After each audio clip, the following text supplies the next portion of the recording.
Hi everybody, welcome back to Get Growing. I'm Karen Mitchell and we are joined once again with Dave Hansen from Sage Garden Herbs. I refuse to say the H word. Oh. You're making me work today. Yes, you're going to be harvesting. We want to sort of remind people about how to harvest their herbs. It makes a big difference to how well they grow. If you kind of pluck them, they become kind of spindly. If you snip them like you're going to do, they become big and full and lush and they grow fast. This will be a good lesson for me. I have a straw flower at home that's this tall. Time to snip it back. I'm not even kidding. Yes, I know. It's one of those things that scares people to snip their plants back, but it's so good for them. Okay. And with herbs, you have an excuse because you're going to eat them. You're going to eat them. No. We'll save the sweetest dessert one for last. Okay, this is called dessert's stevia, last. so we're going to come to that. Okay. We're going to start with the hot and exotic plants. Okay. Beware. Yeah, no, What this do we plant have? here, no, this one isn't quite ready for eating yet, but I got to show it to people because it's well worth growing through the summer. And this plant here is called a black pearl pepper.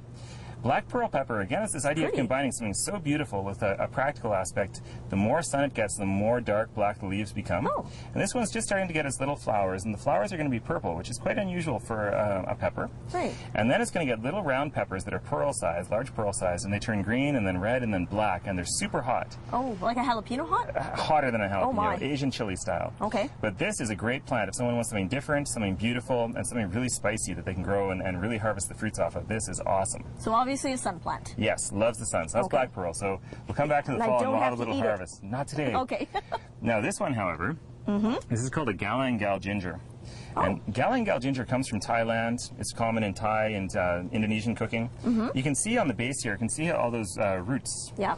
And now when you grow ginger at home like this, it's not going to have the big, thick root that you would see at the grocery store. Right. But it is going to have a nice rhizome that you can cut out. But before you get to that, what I'm going to get you to do is just snip half a leaf on this one. Half a leaf? Yep. Do I have to measure? No. I ripped it. There we go. Now crunch that up. Crunch it up. And it has a nice sort of a lemony ginger aroma to it. Oh, it does. So you can take the leaves off this plant and you can stir fry with it, you can marinate with it, you can put it in your soups, and it's going to have this... eat it? It's a little bit leathery, so like a bay leaf, you'd probably cook with it and then you'd take it out before actually consuming it. Okay. But if you wanted to harvest the roots off this, what you do is you take a nice sharp pair of pruners like that and you could just sort of dig away, and you can sort of dig in there a little bit. And underneath there's going to be so these pink rhizomes, and you can actually go in with a sharp pair of scissors and you can cut away just strands of the roots. And What's a rhizome? Oh, that's a good question. So a rhizome is just basically a big, thick root piece. Oh, so this here? Yeah, exactly. And so you can, there? yeah, sure, cut a piece out there. Okay, Yes, right there? now pull that up. Oh, I cut it. All right, now a little hard to see because it's small there, and that's just a little baby ginger. But that's got loads of ginger flavor, and you can chop that up and you can use it in Asian cooking. Do you want me to eat this one? It's a little dirty. We'll go with an easier one for you to eat. Thank you. Yes. One last thing I got to say about this. If anyone's looking for a great herb to grow indoors through the winter, galang gal ginger will thrive, and it looks awesome. Does it flower ever? I've never seen it flower in our climate, but the leaves look very cute. And Yeah, it's very pretty. Very low maintenance. Now, here's one that you're going to eat. This is called a serrata basil. This smells amazing. Yes. Everyone knows the Genovese basil. That's kind of the rounded leaf basil, and they're great, you know. And if you ask a person from Genoa, Italy, they're going to say it's the best. This comes from Naples, Italy, and if you smell this, as you've done, you just appreciate how strong and full the flavor is. Yeah. Very robust kind of a basil, so it grows really sturdily. But snip a leaf off, cutting in the middle. What do you mean cutting in the middle? Cutting on the stem. Like right there? in the middle, yeah. And just have a little nibble on that basil. It's great stuff. It's very good. Yeah. And you realize now you started a debate at every Italian restaurant in the city. Of course, they're going to ask for, do you have the Genovese or do you have the from Naples, Italy? Exactly. But it's good stuff. I think it grows really well in our short season, and it's got tons of flavor. It's really nice. Now, I just got to point out a few things. Maybe we'll do one last taste test at the end here. I've got the edible cactus here. See, now that just scares me. Now, who eats a cactus? I have to admit that you handle with care because it does have little prickles on it. Find someone who's been to Mexico or Texas and knows how to handle these properly, because there's a way to peel them.